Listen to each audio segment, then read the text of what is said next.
где-то так. Ну хорошо, оставляем. Il y a tout à l'heure 15 ans de malheur. J'ai raté. Il y a tout. Il y a des jours. Il y a... Tranquille. Il y a tout à l'heure 15 ans de malheur.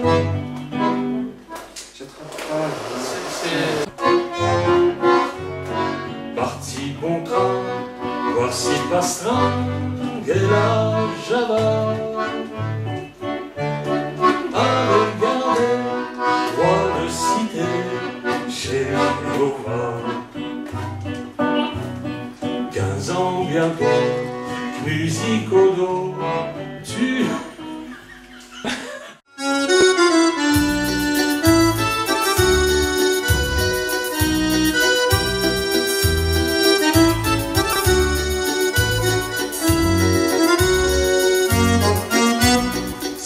Земле, как тебя нет, старый лед.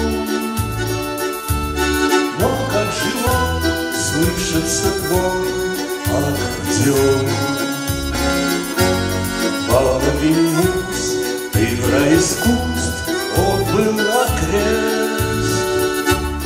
Лучше рубок выбрать не мог братский оркестр. 7 лет назад, как же был рад тамошний люд. Нынче они песни твои хором поют. Если в цене в той стороне аккордеон, au firmament tu plais sur mon violon. Est-il encore debout le chêne ou le sapin de mon cercueil? Est-il encore debout le chêne ou le sapin de mon cercueil? Jean-Pierre, le testament, qu'est-ce que ça signifie pour toi? C'est la chanson qui m'a fait découvrir Brassens. C'est cette chanson précisément, j'avais 12 ans et j'ai entendu dans cette chanson « Est-il encore debout le chêne ou le sapin de mon cercueil ?» Et j'étais jeune, mais cette phrase m'a choqué, je me suis dit « Qu'est-ce qu'il veut dire par là ?» Et j'ai réfléchi, j'ai dit « Effectivement, c'est une question à se poser, parce que si aujourd'hui, par exemple, là, je sais que mon chêne est déjà coupé, je me dis « Waouh, t'as quand même déjà du plus guère de temps à vivre, quoi. » On sait très bien qu'il y a un cycle. Le chêne, il est abattu, il est transporté chez le gars qui va le débiter en planches, on va faire sécher les planches, et ensuite on va faire des cercueils et tout ça. Bon, mais il y a un certain temps. Mais ça veut dire que quand l'arbre il est déjà coupé, là le processus est en route, et voilà. Irréversible. Voilà. Et c'est ça, je me suis dit, si un gars a pensé à ça, ça veut dire qu'il est plus intelligent que les autres, il faut écouter un peu plus ce qu'il dit. Et là, j'ai acheté ces bouquins et j'ai lu les textes de ces chansons. Et là, naturellement, c'était... Tu jouais déjà de l'accordéon? Oui, je jouais déjà de l'accordéon, je jouais dans les balles d'été dansant, je jouais des balles populaires, quoi. Ouais. Voilà. Mais...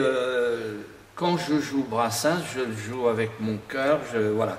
Puis c'est quand même compliqué, il y a des tas d'accords, je ne les fais pas tous, je simplifie, mais c'est énorme.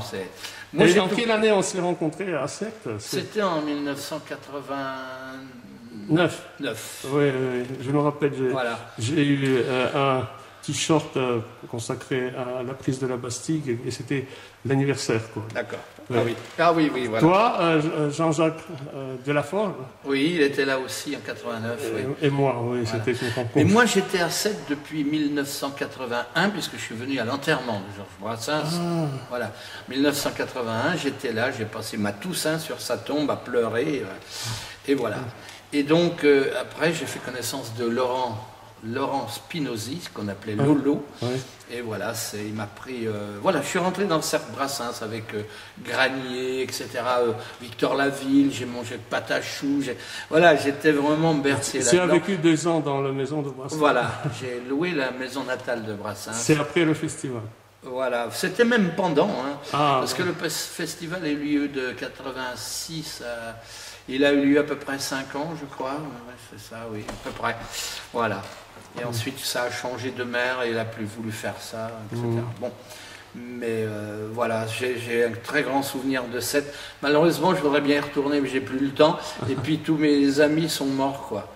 Voilà, tous les gens que je connaissais sont morts. Il n'y en a plus guère, franchement. Et donc, j'ai moins d'intérêt d'y aller. Voilà. Mais bon, voilà. Ok, merci. Alors, il y a aussi une petite anecdote que je vais dire. Dans le cimetière du Pi, le cimetière des pauvres où il est enterré, il y a une chose qui m'a choqué. J'ai tout de suite vu qu'il était dans l'allée numéro 9. Et je ne sais pas pourquoi je me suis dit, est-ce que ça ne serait pas la 22e tombe? Et j'ai compté, 1, 2, 3, 4, je suis arrivé 21, 22. Et 2209, ça me fait penser au 22 septembre. Un 22 septembre. Pourquoi 09? Vous partez. Parce que tu étais. 09, c'est-à-dire l'allée. L'allée est 09 et la tombe c'est la 22e. Donc 2209, j'ai tout de suite fait la relation du 22 septembre. J'ai dit, ça peut pas être une coïncidence. Il y en a marre de toujours dire c'est des coïncidences. Moi, je pense à des choses. Je crois à des choses, moi. Voilà, c'est fou. Mais rien ne se fait pour rien. Non, voilà. Bon, merci. Merci de ta visite, ça m'a fait beaucoup plaisir que tu viennes me revoir. Au bout de 30 ans, dis donc, c'est énorme. Hein, donc et merci de ton accueil aussi. Voilà.